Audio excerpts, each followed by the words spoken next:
nabbed for drug trafficking. Australia may resume MH370 search. Hi, I'm Firdaus Ibrahim and this is Cuppa News.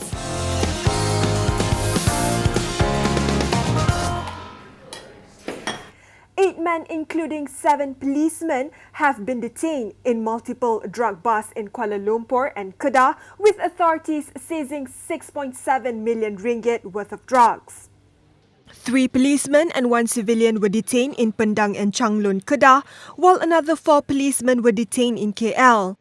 1 officer ranked ASP and 6 lower-ranking personnel were nabbed in the joint operation by the Bukit Aman Crime Investigation Department and Special Tactical Intelligence Narcotics Group Sting on Monday night. Kedah Police Chief said that among the drugs seized were 75 kilograms of shabu, 7 kilograms of heroin, pil kuda as well as ganja. He added that police also seized cash and 6 vehicles totaling 791,000 ringgit during the raids. Meanwhile, a senior assistant engineer has been nabbed by MACC at his house in Kampung Sungai Daun in Kedah for allegedly receiving 3 million ringgit in kickbacks from several contractors over the past few years. The 56-year-old civil servant is linked to various projects in the Sikh district in Kedah. Among the projects in question under the State Public Works Department were the maintenance and upgrading of roads in the Sikh district, which required consent from the suspect before work could proceed. The Australian government said that the search for flight MH370 could resume in the future if credible new evidence emerges.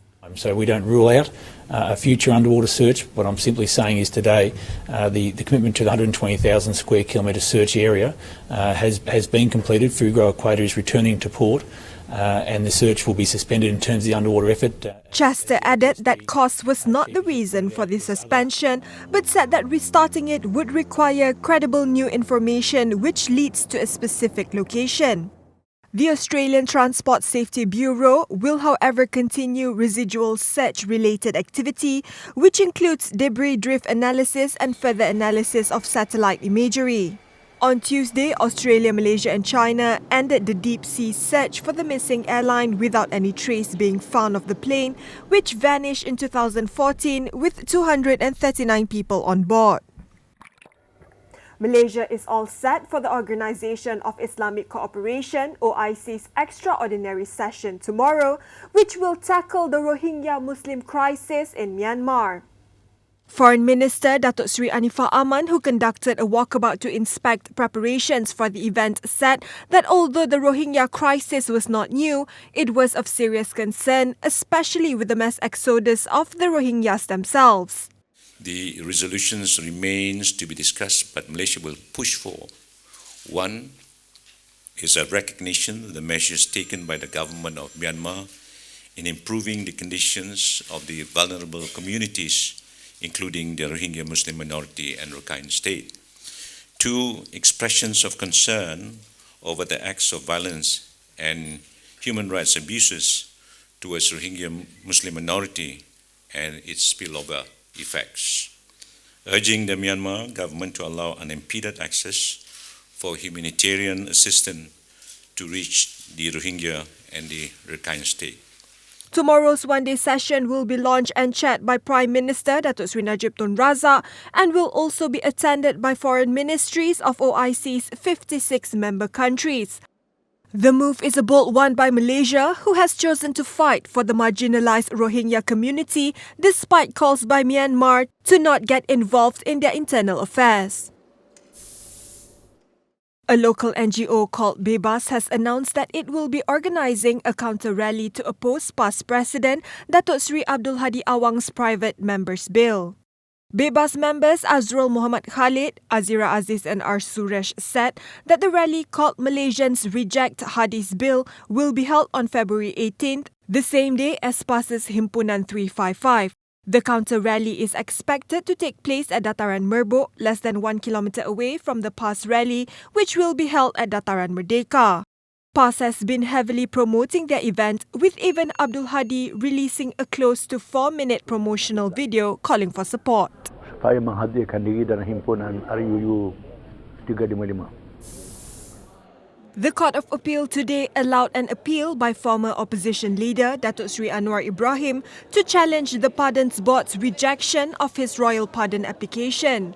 The decision made by a three-member bench led by Justice Datuk Rohana Yusof ruled that questions of law posed by Anwar relating to the justiciability of the Pardons Board's decision should be heard by the Federal Court. Anwar's lawyer and Surendran said that the Federal Court will now have to decide if the decision of the Pardons Board can be in fact challenged in court. On June 25th last year, Anwar filed a challenge against the Pardons Board's March 16 rejection of his family's request for a royal pardon relating to his sodomy conviction. Former Bersih 2.0 treasurer Masjaliza Hamzah was questioned by the police over funds allegedly received from the Open Society Foundation (OSF) linked to American billionaire George Soros. I did not answer any of the questions. I reserve my right under 122 sub 2 of the Criminal Procedural Code. It was a very short interview. I feel that it's almost a waste of resources in terms of the authorities, certainly for Bukit Aman. It's a form of harassment of NGOs, especially of Bersih, which is an NGO that's clearly there to fight for free and fair elections. Apart from Masjaliza, about 20 other activists and NGO leaders have been called in so far relating to receiving OSF funding.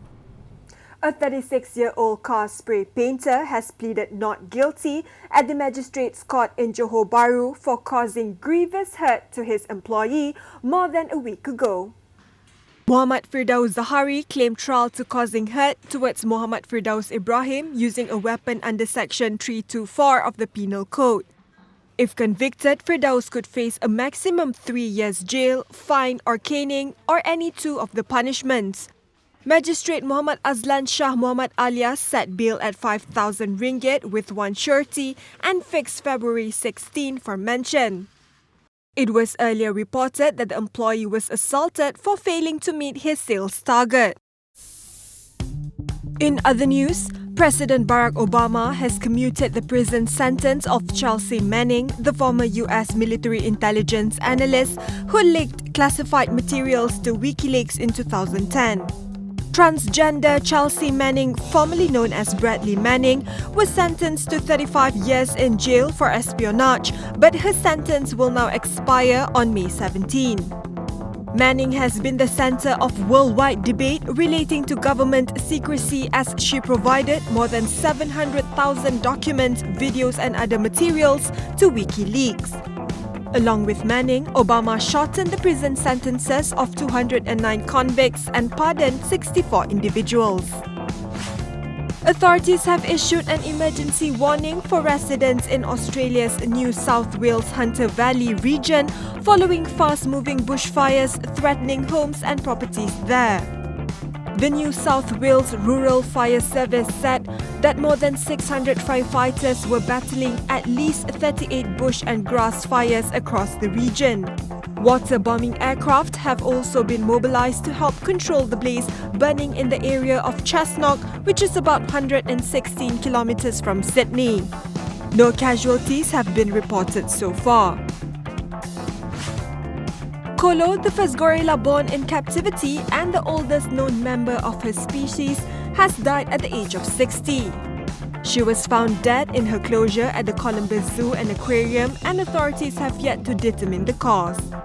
Colo, who celebrated her birthday last December, is a mother of 3, grandmother of 16, great-grandmother of 12, and even had 3 great-great offspring. The Stars of the Space Between Us, a romantic sci-fi drama, came out to the premiere of the movie in Los Angeles. The story follows the life of Gardner Elliott, played by Asa Butterfield, who is the first human born on Mars. He establishes an online relationship with Tulsa, a teen in Colorado, played by Britt Robertson, and eventually decides to travel to Earth to meet her.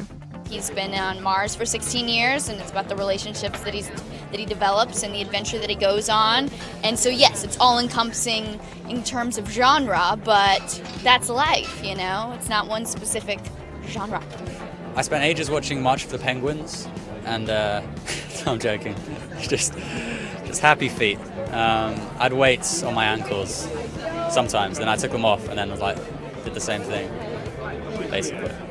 The Space Between Us will be released in Malaysian cinemas on February 2nd.